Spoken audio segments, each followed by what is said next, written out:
Hi everyone! In this video we will be looking over some tips and tricks for each Horde starting zone. Some things aren't unique to a certain zone and we will be looking at those in the end of the video. With starting zones I refer to the actual starting zone and not entire Mulgore, Terracefor Glades or such. Also, even though this is a very small channel, I've received some positive feedback and some tips on how to improve, both of which are greatly appreciated. So, we will be starting off with Tauren. The Tauren starting zone is probably the biggest of them all, just looking at the sheer size. Taurens are also quite limited in which classes they can choose. This usually makes the Tauren starting zone the least populated one when a fresh servers open up. This probably won't matter as much on Classic due to sharding, but making your way to Mulgore as an Orc or Troll might be faster in the long run than staying in the Orc or Troll starting zone. Now as for the quests, the only important part to consider is to get all 3 of the Quillboar quests and regular boar quest before heading east to the caves and canyons. Also, when you are at the Quillboar leader spawn point, make sure to head over to the cave just east of there. In the cave, you will find a parchment on the ground which will begin a quest. It took me several Taurens before I found this. Sometimes it's worth to simply explore in this game. You might find an item which begins a quest, or you might find a chest or a rare. After you've completed the Quillboar quests, use your Hearthstone back to the camp, and you're done with the starting area. At level 5 you can learn professions. These can be trained in the first camp you arrive to after leaving the starting zone. However, you can't train all professions there. Taurens can learn skinning, leatherworking, cooking and first aid in Bloodhoof village. Orcs and Trolls.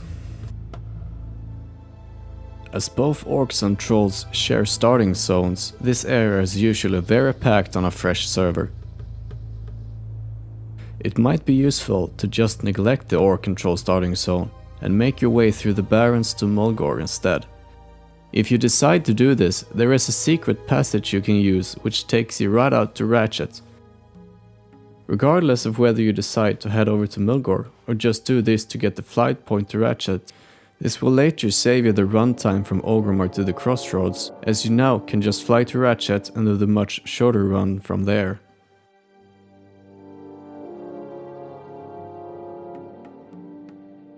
Going back to the zone with your Hearthstone, which by the way generally isn't as useful during lower levels for other reason, which we will go through later. Heading back to the starting zone, we start doing the quests. Try and complete the Peon Smacking quest before heading into the cave to the north to collect the medallion from the enemy NPC, as there is another quest to do in there.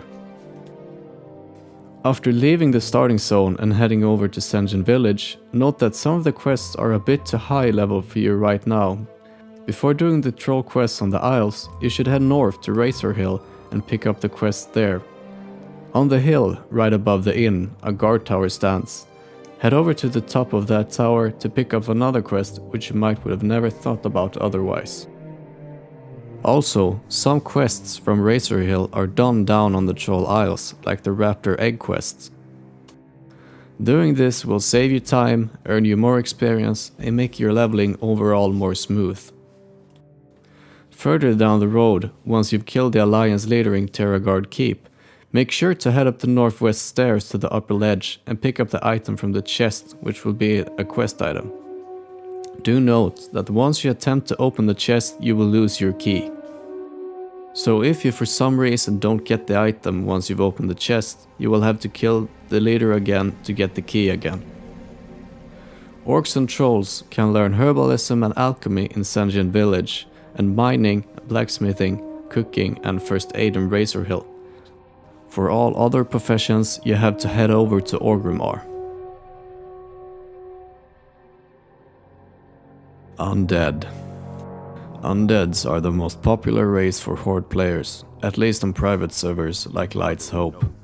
The undead racial, Will of the Forsaken, which breaks fear and sleep, is very strong in PvP, On top of that, undeads just look cool, and being able to eat bodies to regain health is very useful. On top of this, the areas in which you do the quests are pretty small, making this zone effectively very player dense on fresher servers. Undeads have a harder time running to another starting zone. Unlike the orcs and trolls, you're kinda stuck unless you don't mind making a longer journey. Undeads have a more linear quest chain while leveling, meaning you don't have to worry much about collecting all the quests before heading into a cave or something like that. The final part of the Undead starting zone consists of fighting the Scarlet Crusade camp in the southeastern part of the zone. You will run back and forth twice here. In my experience, the mobs are usually far apart and of course camped by everyone, as you have to collect items for the first part, meaning grouping won't help. It might just be better to just grind the beasts north of there instead of doing the last two quests. Before leaving, make sure to do the duel quest against the NPC by the gate. Afterwards, let him drink and eat up and then pick up the delivery quest. On your way to Brill, try and bump into the Abomination Gordo to pick up his quest. And while you're doing the quests around the Eggman mills, make sure to kill mobs until they drop a letter which will start a quest. In Brill, undeads can learn tailoring, herbalism, alchemy, skinning, leatherworking, first aid and cooking. However, Undercity is very close to Brill, so it isn't a long run to learn any other profession. General tips. Up to level 10, you can revive at a spirit dresser without getting the debuff. These can be utilized to quickly get from one place to the nearest spirit reviver, which is almost always located in the nearest town. Before leaving the starting zones, you should have leveled up to level 6, as you will learn new ranks and new abilities which will be helpful for what's to come. If you run out of quests, just grind a little. For warriors, rogues and hunters, considering purchasing white weapons from a vendor once you can, these could be quite an improvement. As for wands, enchanters can make strong ones already at level 5. It might be worth looking into the lesser magic wand and how you might craft one yourself as soon as possible. The earliest one you can purchase from a vendor is at level 15. It might also be worth getting your professions as soon as possible, which you should consider when leveling. Do note that there are no herbs or nodes inside the starting zones. You can, however, skin mobs. Well, these were my tips and tricks for the starting zones for Horde races. I hope you learned something new and found them useful. If you have any opinions on how I might improve these videos or want me to cover something special, please say so in the comments below. Thanks for watching.